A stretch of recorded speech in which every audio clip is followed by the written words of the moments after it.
জয় শ্রীকৃষ্ণ বন্ধুরা, the first right চ্যানেলে তোমাদের সবাইকে আরও একবার স্বাগত জানাচ্ছি। আর আমার নাম সাগর বিশ্বাস। তো তোমাদেরকে আমি আগে বলে দিচ্ছি যে আমি কিন্তু দেখো, তোমরা যেহেতু আমার চ্যানেলে যারা যুক্ত আছো বা আমার যারা ভিডিও দেখো, তারা কিন্তু সবাই জানো কি আমি পুরনো রাজবাড়ি থেকে শুরু করে জমিদার বাড়ি বা কোনো পুরনো অ্যাভেঞ্জার প্লেস বা পুরনো কোনো মন্দির, তো সেগুলো ভিডিও আমি আমার মাধ্যমে আমার যেটুকুনি সংগ্রহ করতে পারি বা যেটুকুনি জানি, তো সেগুলো সেই বিষয়ে তোমাদের সামনে তুলে ধরার চেষ্টা করি।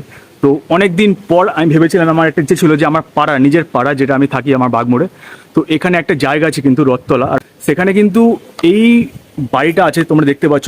এখানে কিন্তু দুর্গা পুজো নাকি প্রতি বছর একবার করে হয়, কিন্তু আমার কোনো আইডিয়া নেই বাড়ি সম্পর্কে বা এখানকার ইতিহাস সম্পর্কে। তো এখানে আমি এমন একজনের ঠাকুমাকে পেয়েছি, তো তার সম্বোধনে আগে বলে দেবো, আর তারপরে ওনার সঙ্গে এই বাড়ির ব্যাপারে বা এই জমিদার বাড়ির ব্যাপারে যেগুলো তথ্য সেগুলো তোমাদের সামনে তুলে ধরার চেষ্টা করবো। ভিডিওর সঙ্গে জুড়ে থাকো, দেখতে থাকো। চলো একবার ঠাকুমার সামনে তোমাদের নিয়ে যাচ্ছি, আর আমার ভিডিওর মাধ্যমে তোমাদেরকে যেটুকুনি পারবো সেটুকুনি দেখানোর চেষ্টা করবো। চলো। নমস্কার ঠাকুমা, আমি সাগর বিশ্বাস। তো সবার আগে তোমার পরিচয়টা একটুখানি দিলে ভালো হতো। আচ্ছা, কি বলেন, এটা আপনার শ্বশুর বাড়ি, তাই তো?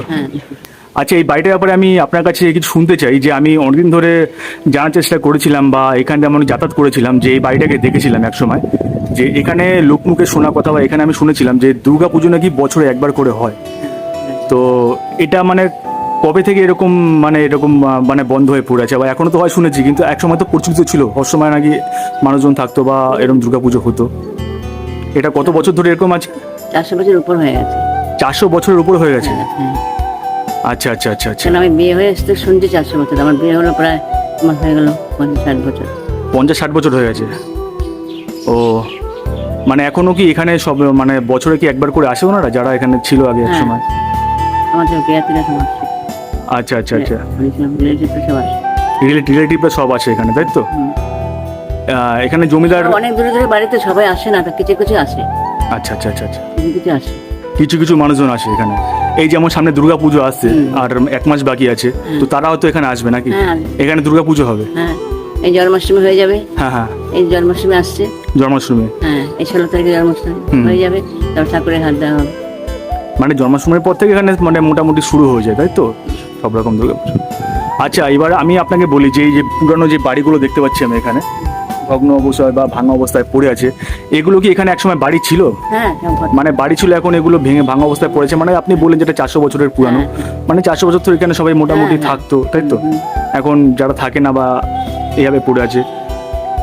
তো এই মন্দিরে বা এই বাড়িটায় মানে জমিদার বা যারা যারা ছিল, মানে আপনি বনেদি বংশ, জমিদার বনেদি বংশ না? আচ্ছা আচ্ছা আচ্ছা আচ্ছা, ঠিক আছে। অনেক অনেক ধন্যবাদ ঠাকুমা আপনাকে। কারণ আমি দেখুন, সব থেকে বড় কথা তো আমি এখানে এসেছিলাম, আমি নিজে থেকে তো কিছু জানি না যে এই বাড়ির ব্যাপারে বা জমিদার বা আপনি বললেন বনেদি বংশ, এর ব্যাপারে আমার কোনো আইডিয়া নেই বা কোনো কিছু জানি না। তো আমি চেয়েছিলাম যে এমন একজনকে যদি পেতাম, তার মুখে কিছু শুনতে পারতাম। তো আপনাকে অনেক অনেক ধন্যবাদ। তুমি বললাম আপনাকে অনেক অনেক ধন্যবাদ ঠাকুমা। ভালো থাকবেন, ঠিক আছে? ভালো থেকো, ভালো থেকো। হ্যাঁ হ্যাঁ, ঠিক আছে, ওকে ওকে, থ্যাংক ইউ। বনেদি বাড়ির এই দৃশ্য কিন্তু বন্ধুরা বাইরে থেকে অনেকটা এরকম দেখতে লাগে।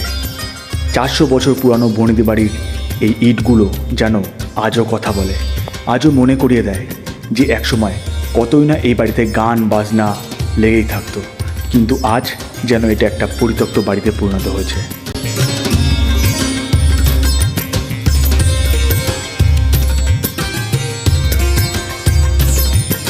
চলো বন্ধুরা, তোমাদেরকে একটুখানি ভেতর থেকে ঘুরে আনি।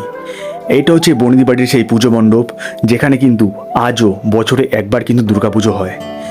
এই হচ্ছে বনেদি বাড়ির পুজো মণ্ডপ। আর চারিদিকে তোমরা দেখতে পাচ্ছ, এখানে কিন্তু চারিদিকে কিছু কিছু বাড়ি আছে। হয়তো এই ঠাকুমার সাথে যেটা কথা বলে জানতে পারলাম, এটা হচ্ছে ওনার শ্বশুর বাড়ি। আর এই চারিদিকে কিন্তু মোটামুটি কিছুটা জঙ্গলে ঘেরা আর কিছুটা ভগ্নাবশেষ অবস্থায় পড়ে আছে এই কিছু কিছু জমিদার বাড়ির ইট। চলো বন্ধুরা, তোমাদেরকে একটুখানি সিঁড়ি থেকে ওপরে নিয়ে যাই। এটা হচ্ছে সেই মণ্ডপ যেখানে কিন্তু জমিদার বাড়িতে একসময় খুব জাঁকজমকভাবে পুজো দেওয়া হতো। তবে এখনও কিন্তু চলে এই পুজোর রীতি। এখনও মোটামুটি বছরে একবার করে কিন্তু এখানে এই দুর্গাপুজো এখন অবধি হয়। তো বন্ধুরা, তোমাদেরকে আমি আরও আমার ভিডিওর মাধ্যমে সব কিছু দেখানোর চেষ্টা করব। ভিডিওর সঙ্গে জুড়ে থাকো আর দেখতে থাকো। তো বন্ধুরা, তোমরা যেটা শুনলে ঠাকুমার মুখে, যে ভিডিওটা তোমাদের সামনে সংগ্রহ করে তুলে ধরলাম, তার মর্ম এই যে এখানে কিন্তু বছরে একবার হলেও দুর্গাপুজো করা হয়। মানে দুর্গাপুজোর সময় এখানে দুর্গাপুজো করা হয়। আর 1 মাস বাকি আছে, 1 থেকে 1.5 মাস বাকি আছে। তো তোমরা এই জায়গাটা ভিজিট করতে পারো বা আসতে পারো। তোমাদের লোকেশান, ঠিকানা, এমনকি আমি কীভাবে এসে সব কিছু জানাবো। বন্ধুরা লোকেশনটা আমি একবার বলে দিই, সামনে এই যে সামনে এদিকে হচ্ছে বুদ্ধ পার্ক চলে যাচ্ছে, আর এদিকে বাগমোড়। এইটাকে ফলো রাখো, এটাকে এই উপরটাকে ফলো রাখো, এর উল্টো দিকে যে গলিটা চলে গেছে এখানটাকে ঢুকতে হবে, এই সামনে গলিটা থেকে, ঠিক আছে, এই গলিটা থেকে ঢুকতে হবে। চলো তোমাদের নিয়ে যাচ্ছি।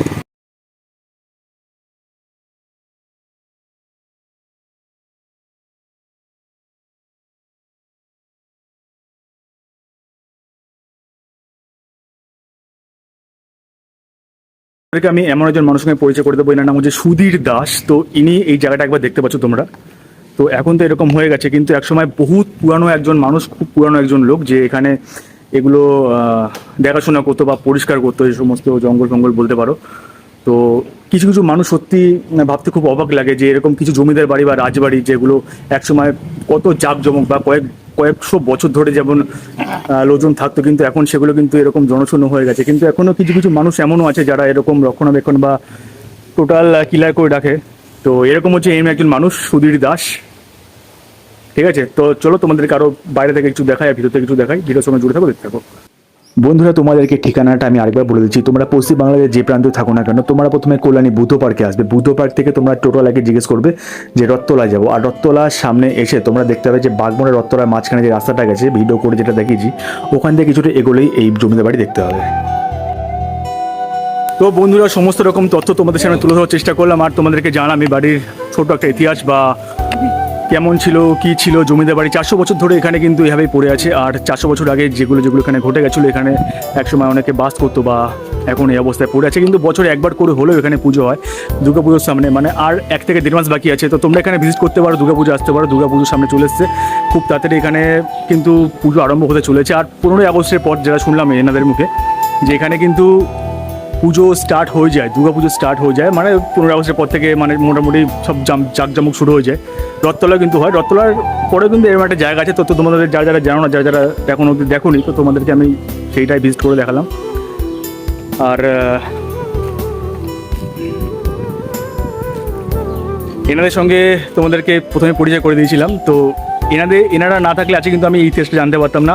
তো আপনাদের সবাইকে আরেকবার ধন্যবাদ, অনেক অনেক থ্যাংক ইউ যে আপনারা ছিলেন বলে আজকে মোটামুটি এই বাড়ির একটা ইতিহাস, জমিদারের বাড়ির একটা ইতিহাস যেমনই হোক, বড় ছোট যেটুকুনি সত্যতা। হ্যাঁ, ঘোষ বাড়ি, আচ্ছা। তো এই ঘোষ বাড়ির ইতিহাস কিন্তু এরকম কিছু কিছু মানুষ যারা যারা ছিল এখানে, তো এনাদের মুখে শুনলাম, তো সেটা আমার ভিডিওর মাধ্যমে তোমাদের সামনে তুলে ধরলাম। তো ভিডিও কানে শেষ করতে দেখা হচ্ছে অন্য একটা ভিডিও, ততক্ষণে বাই। সবাই খুব ভালো থাকো, নিজেকে ভালো রাখো, ফিট রাখো, খুব তাড়াতাড়ি ফিরবো নতুন একটা ভিডিওতে, ততক্ষণে বাই। চলো, আর তোমাদের সবাইকে থ্যাংক ইউ, অনেক অনেক বড় ধন্যবাদ। চলো টাটা করে দাও সবাই, টাটা।